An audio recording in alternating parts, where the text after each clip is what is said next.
Abode in Tucson, well, Oro Valley, Arizona. It feels nice. It's really nice to be home after 2.5 months away. I'm sleeping very late on bed. I'm definitely a bit jet lagged. Here we go. I'm going to give you my Nice race recap and also, yeah, maybe what I felt was good about my time in Europe, what set me up to do well there, things like that, you know. So it's going to be also Nice, but also maybe other things along with the preparation because we did a big series into it, and I think people will be curious if I felt my preparation was ideal. So we know the results. We know I was 14th place in the world, 14th at the World Champs. I was very clear. I was shooting for a top 10. That was my goal, was to be top 10 in the world. So on one hand, I fell short, right? I fell short, I guess.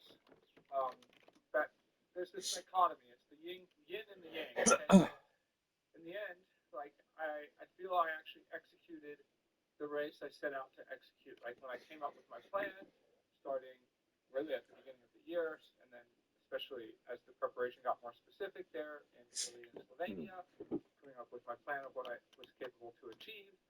My goal was actually to swim under 53 minutes. That was like the realistic goal. I swam 51 minutes and 26 seconds. On the bike, the power goal was 330 normalized power to do in these. I did 332 normalized power and 306 average. And I was shooting for my climbing power with my preparation was the goal was to be around 360 to 365 and potentially up to 370. So I was thinking, well, for the whole main climb, 45 minutes, I did 383 watts. So I was actually setting above that. The run, I was shooting for a sub 235 run, but the bike was harder than what I anticipated. So the run, of course, then was a little slower. So all in all, I feel okay. I biked a little harder, but I ran a little slower. So overall, that's the thing. Like my process goals, I met my process goals. I executed what I felt I could execute.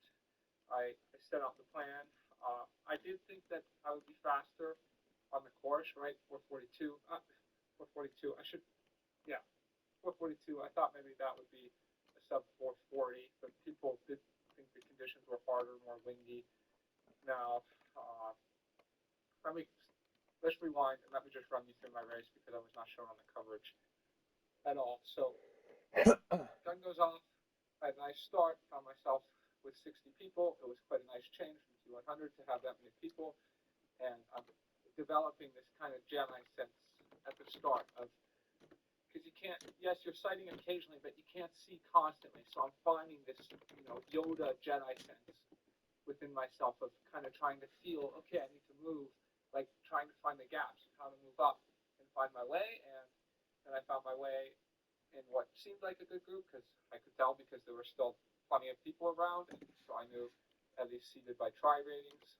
Thank you, try ratings. I was seated actually like the second to last swimmer, which I swam quite a bit better than that. He also had me seated.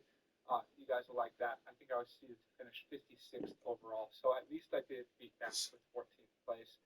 And then at the first turnaround, we were still like a group of 12. A person in front of me let a gap form, actually. And I was able to respond. And that was the hardest part of the swim. I really had to go hard for, it felt like 6 or 7 minutes, almost all the way back to the turn buoy near shore. I had to go hard. And I was really proud of myself because I embraced it. I went hard, and I found myself back in the group again. And then the remainder of the swim was extremely easy. I was in the group. I could see the colored caps of both Cam Worth and Leon Chevalier. So the fact was I was seeing colored caps. If you see 2 colored caps, I said, okay, I'm at least in a decent group. We got out. I got stung by 2 jellyfish. I got stung by a jellyfish on my right hand. And I got stung by a jellyfish on my leg. I had never been stung by a jellyfish before. They hurt like hell. Man, they hurt like crazy. Very painful stings. Exit the water feeling extremely fresh. I didn't try to have a fast transition, but I had the fastest transition of the group. Found myself on the bike first out of everyone in my group. But I wasn't trying to drop people. I actually wanted to have company because at the World Champs, everyone's strong.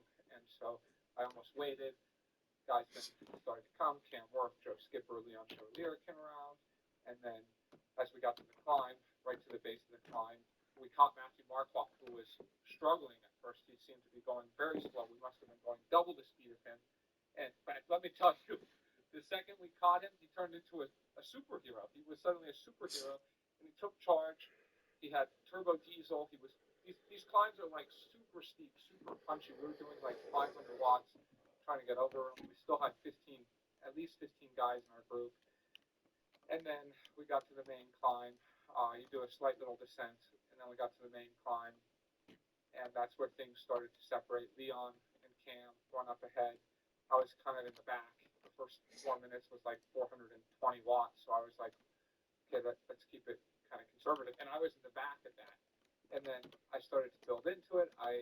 We were still a long line, but I started to pass people as people got tired, about halfway up, and then fortunately, I realized, because I bridged up to Leon, that Cam and Matthew Marquardt were a little bit up ahead, maybe 30 seconds, and it was a little too hard to close. So then it was a Leon and me day.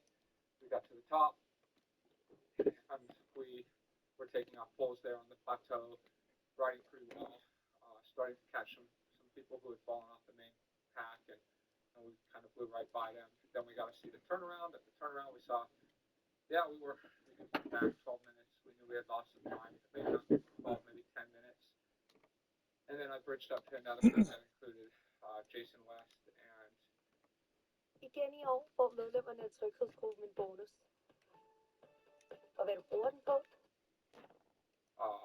Guys like that. And then kind of basically the main descent we did. And on the main descent, I dropped it. Unfortunately, I dropped my chain, so they had I'd done the descent literally 10 times in training, but right before they decided to fix some of the bumpy portions, believe it or not. But how they did it kind of changed where the road was bumpy and changed my line. So then, as I went over, I lost my chain. I had to stop, I had to get off. And then, because I was riding frantic, kind of, not frantic, but ballistic to catch back up to Leon. And it was right before the last aid station, and then I missed grabbing a bottle at the last hydration, which might have impacted me slightly because that was some important fluids. On the bike, I did 820 grams of carbs over the 4-hour and 42-minute bike. So I thought that was quite impressive. I felt great for the whole bike, except for basically the last 8 minutes into town.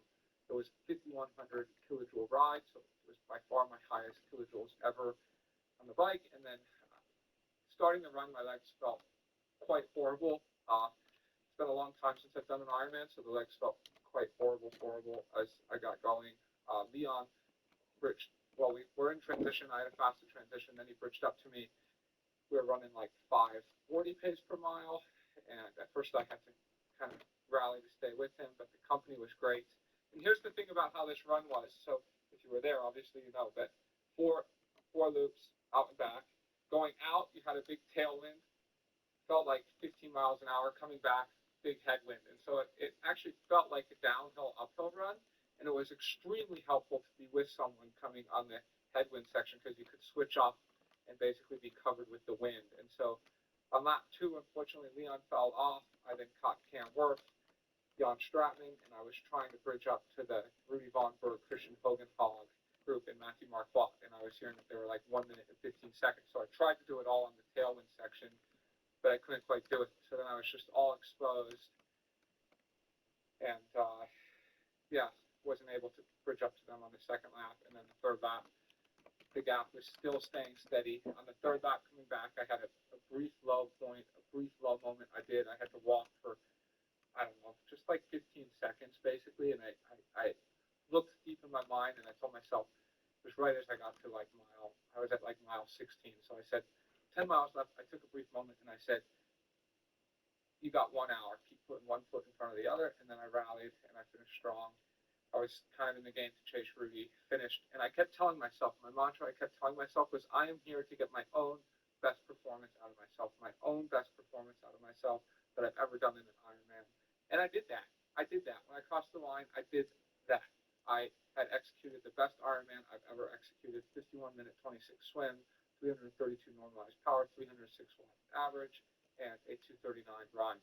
So on that hand, I was incredibly proud of myself. This is what I set out to do, but I really thought that if I did those metrics, that would have gotten me top 10, if not top 5, I'll be honest. And so that's where I come back to the whole yin and the yang, right? The yin and the yang, because it's like process goals, and I love pushing myself. Okay, great. Like I met that. I met my process goals. I did what I set out to achieve. I executed in some hand what was like my perfect race. But then on the other side of it, I'm like 25 minutes down from the win, and I think back to 2021, 70.3 Worlds. I was second place behind Gustav. Gustav won it. I was second place. So I've been the best in the world. Last year I got ranked PTO world number 1. Like just, I don't know, 15 months ago, I was world number 1 ranked, and all I've done since 2021 is improved. And yet now I'm like almost farther behind. And this is where I'm talking about, like, okay, triathlon, I think maybe it's becoming like a true professional sport, like tennis, where it's like if you're ranked in the top 20 in the world, heck, if you're ranked in the top 50 in the world, like it's an insane accomplishment, and you're making a very good living. And that's where I'm not so sure triathlon might be lagging a little behind by that. Prize money is $4,000, 14th in the world, and obviously there's a lot of expenses involved. So it's like I'm happy with myself, but then I'm like, I've got the killer mindset. I've got the killer instinct. I've got the warrior mindset. I want to be the best in the world. I've been close to there. I'm trying to make that step up, and now I'm 14th. And so it's like,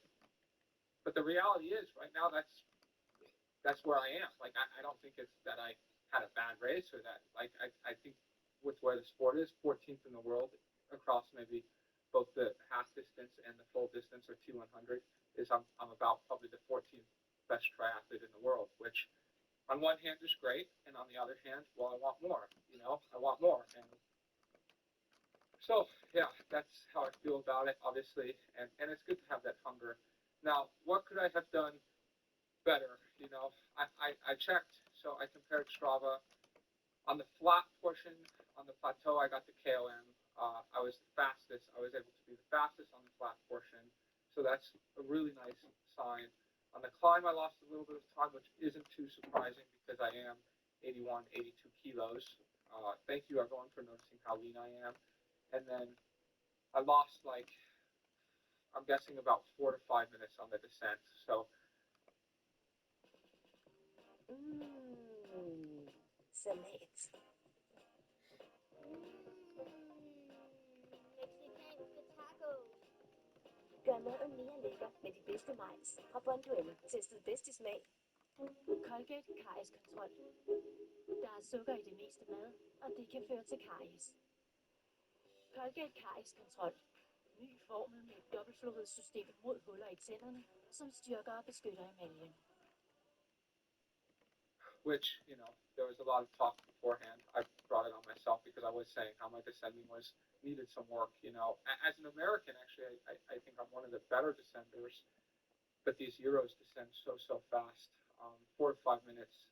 But I feel I did everything I could. I actually was able to compare my times on Strava because I did it in 2019 for 70.3 Worlds. I did the main descent faster than I did in 70.3 Worlds at the end of an Ironman. So, I pushed myself. I was able to do everything I could. I did the descent 10 times, to practice it now. I'm going to be honest. I'm happy that Nice, the World Champs, is not happening there. The full Ironman World Champs is not happening there because I'm really excited for Kona. I think Kona is going to be a much, much, much better course for me because of my body size, because of my pure power, because of my aerodynamics, because of my ability to tolerate the heat.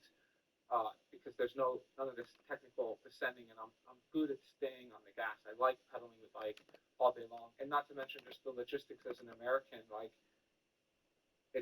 live in the perfect place. Tucson is literally the perfect place to prepare for Kona. It's hot, it's humid, it's such a similar climate, and then I'm already on the west coast of America, so it's an easy flight. So the logistics next year are going to be much easier. Now, my time in Europe, I loved my time in Europe. It was so great to be there. It was so great to immerse myself in a new culture, to have the challenges that came with that, to getting used to all these things, and the riding was great. I was there to push myself on my riding limits, and I did. I really learned how to ride the bike better. I learned how to climb better because of this, and I wouldn't have changed my experience. Here's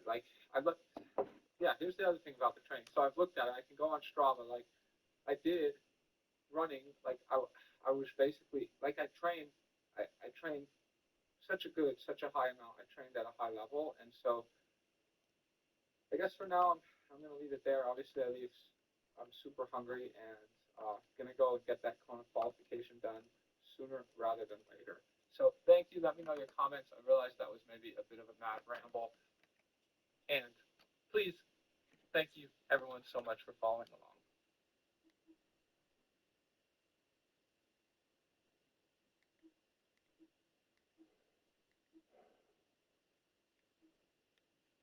Welcome to the Herd's official YouTube channel. Make sure to like and subscribe. Don't forget to check out the Tom Coward podcast, all of our NFL instant reactions, and more football content. Oh, yeah. So on a Monday, Colin right, Colin wrong, and here we go. Where Colin was right. Jim Harbaugh, world's best football coach, 3-0, pulling away in the AFC West. The Chargers were on a short week. They fumbled the opening kickoff. They lost Najee Harris, Khalil Mack's not playing. But Harbaugh has, in his career, found ways to win ugly games. And you got to give this team credit. Quentin Johnson looked like a bust at wide receiver. Harbaugh's like, nope, we're going to feed him the ball. We're going to throw it to him half a dozen times deep.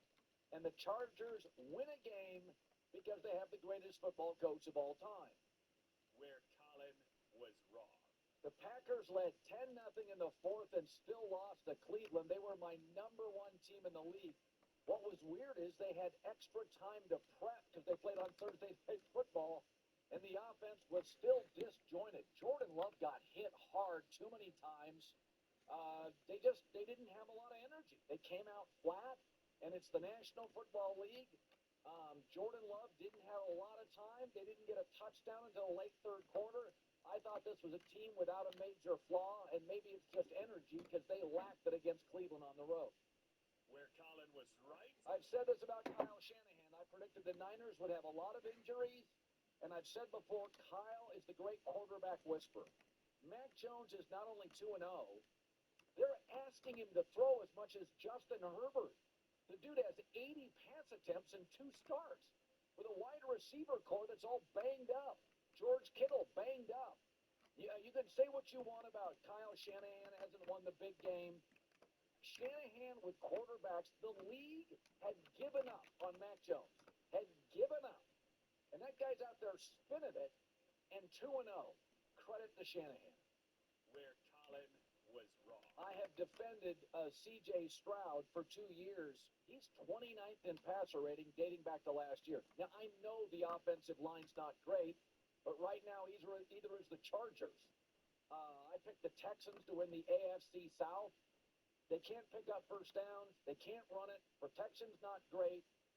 Right now, CJ's got more picks than touchdowns, averaging 200 yards a game. And DeMeco Ryans, I worry about this because I've said this for years. There's something about defensive head coaches and bad O-lines. Last 2 years, they can't get the O-line right. I keep defending him, and I am wrong. Where Colin was right. I said Friday, Carson Wentz today now is better than J.J. McCarthy. He may not be in 6 weeks. Yes, the Vikings defense was great. But I said on Friday's show, he'll win and he'll be great. J.J. McCarthy looked overwhelmed. Carson Wentz has a 130 passer rating yesterday, 70% completion rate in total control. The reason I like Carson Wentz is look at the coaches who like him. Kevin O'Connell liked him. Sean McVay liked him. He keeps bouncing around to smart offensive coaches.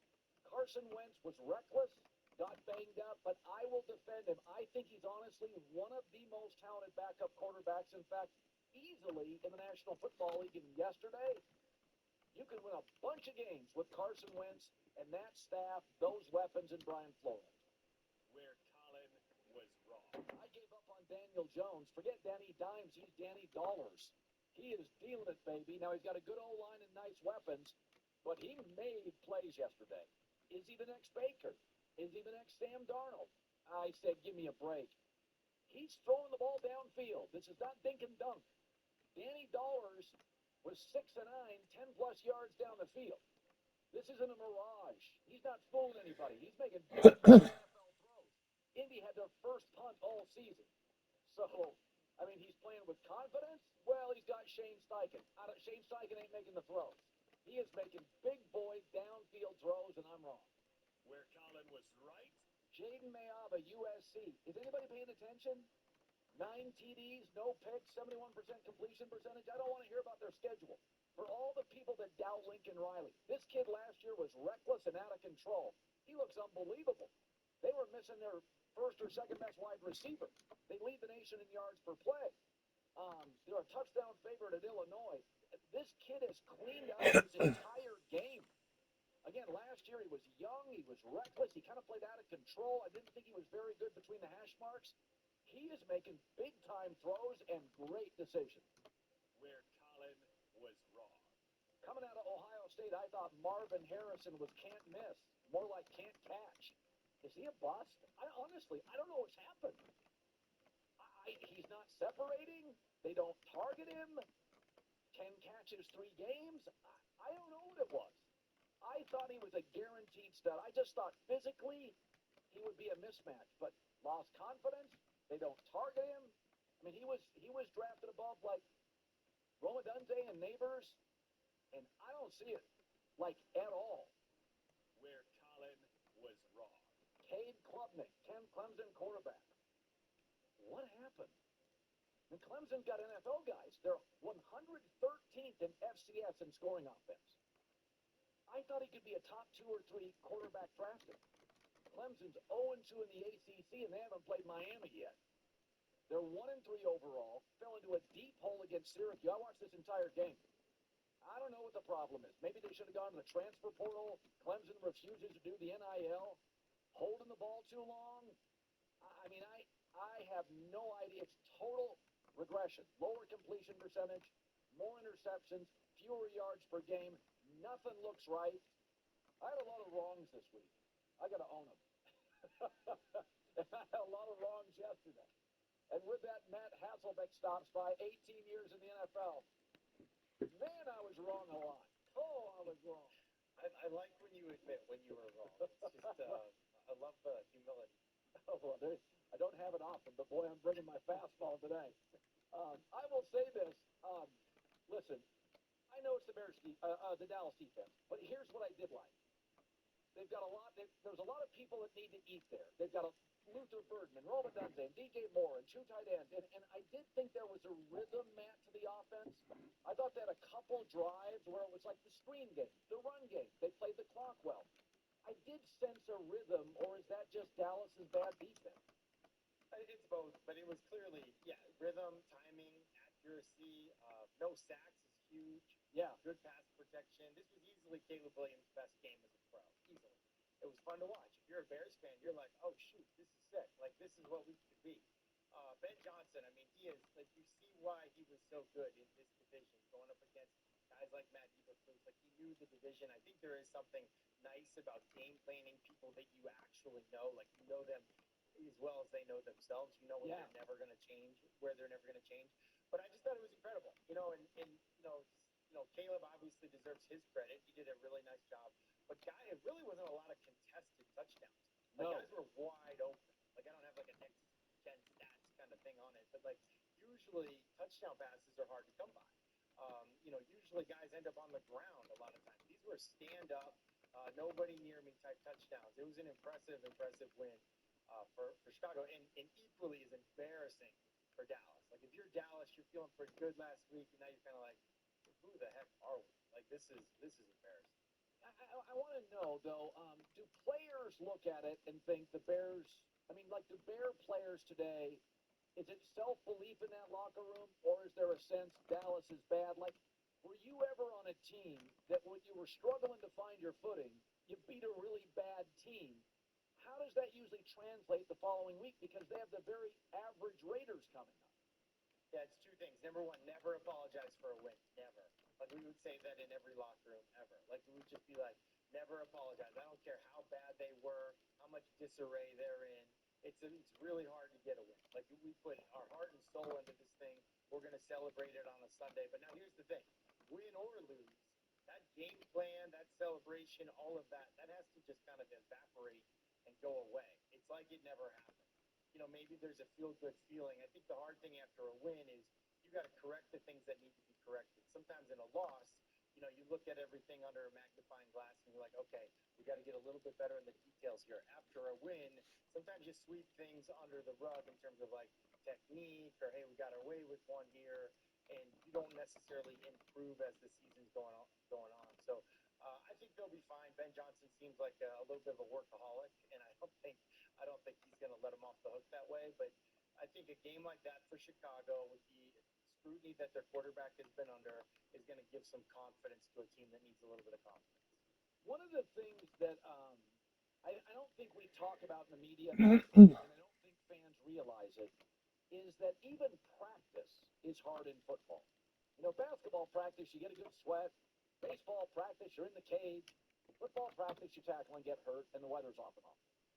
So in the NFL, just even when you don't get sacked, but you get hit, and you get hit like Justin Herbert 14 times and pressured 55 times.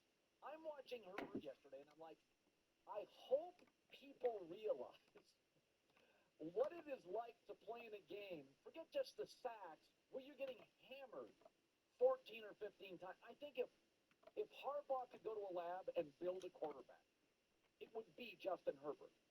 I mean, when I watched him yesterday, I'm like, do people understand how often he's getting hit?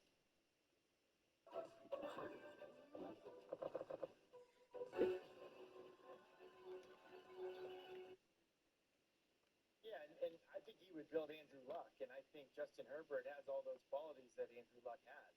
I think that when I think of Harbaugh, I think of what he did at Stanford, and it wasn't a pass-first offense there either. It was a hard-nosed, physical, inside the tackles running team, and that's, I think, the identity that he came in with last year. And everyone said, "Oh, you're not using Justin Herbert enough. He's not throwing the ball enough." I mean, Harbaugh basically said, "Listen, I'm going to get the best of Justin Herbert by having this philosophy," and now you're seeing it this year. You're seeing Justin Herbert put the team on his back, playing like an MVP, making all-world throws in the pocket, feeling healthy enough to do it.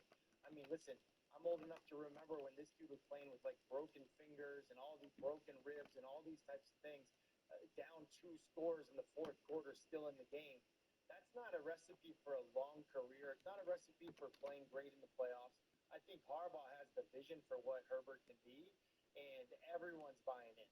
Everyone's buying in. I think the opponent is starting to buy in a little bit too. Like, oh shoot, man, this guy is one of the elite quarterbacks. Even when we call the perfect play defensively, he goes above the X's and O's and makes stuff happen. And I think that protecting him a little bit is a way to unleash him. And I think Harbaugh's done a great job of it. Um, I don't know what happened at halftime because you guys only have 15 minutes, and a couple of those minutes are burned I off. think it's 13. the- Yeah, it's 13 Yeah. minutes depending on the stadium. Okay. So So Philadelphia trails 26-7. They have -1 yards passing. They go in for their 13 quick minutes as they're drinking Gatorade and having orange slices. They come out, and the offense is totally reborn. What did Philadelphia, in your opinion, do at halftime to literally rework the entire game plan? yeah, one of the biggest things you do at halftime is you use the bathroom. Sometimes you got to hold it, and it's tough. You feel a lot better in the second half. That's a fun fact in case you wanted to know. But I think the other thing that can happen is you get a consensus. You have a short meeting, it's very quick, and sometimes it can be you got that big Waffle House call sheet looking like thing, and you say, hey, we got to get AJ the ball. They're leaving AJ one-on-one backside of 3-by-1 formation, meaning 3 eligible receivers on one side. Our X receiver, our AJ Brown, is by himself backside. We got to give him opportunities. That's what I saw. I saw a team that came in at halftime and said, hey, AJ needs to be a part of this. And, we've seen kind of Devo receivers like flip out on the sidelines and that kind of thing over the years. I don't think that's what we've seen out of AJ this year. He's been in a good mental state. He's been doing a great job blocking. And I think that's the better way to handle it as a talented receiver. Coming at halftime, be like, hey, I got my guy. These guys cannot hold me one-on-one. And that's what I saw. And when A.J. Brown is cooking, when A.J. Brown's getting opportunities, the Philly offense unlocks. And, the poise and the demeanor of Jalen Hurts is awesome. But A.J. Brown, to me, is the difference maker in a big way for that scheme. So I picked the Seahawks to be one of my surprise teams. I love the NFL draft. I thought they had their third straight excellent draft. But I also love how they're using Sam Darnold. Everybody's like, is JSN a number 1? I'm like, yeah, it looks like to me. And they got this 5th-round kid out of Colorado State. He looks like he's a big-time player. But I don't know. I watched the speed. I watched the velocity. I mean, that first half yesterday against the Saints, Matt, it looked like a pro team and a really good college team. Like it was, you don't see that in the NFL very much, where Seattle had the ball 7 minutes and led 38-6.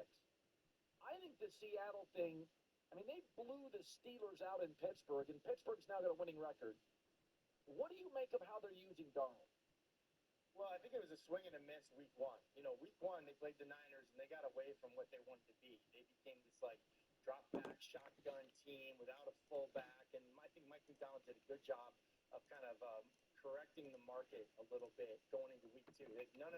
That's not the vision. Here's the vision. I want to be a downhill play-action team. I want to be under center more. I want to move the pocket. I want to have a fullback in the game. That's what I want to be. And here's how it fits with our offense and our special teams and our defense. And I think the message was heard loud and clear. This is one of the best offenses the last 2 weeks.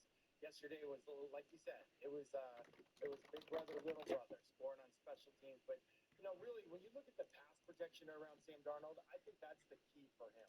And JSN is one of the game's best receivers that people don't talk about, don't know about. He kind of had a little bit of a flu game yesterday where he came out and, looked like Michael Jordan at times. But when offensive linemen get to fire out and play run action at least half the time,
famous defender.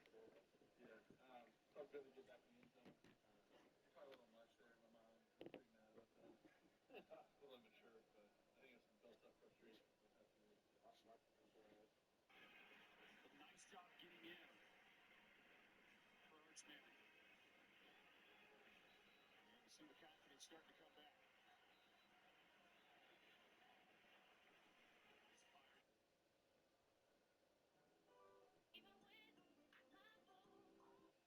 Running does put stress on your hips.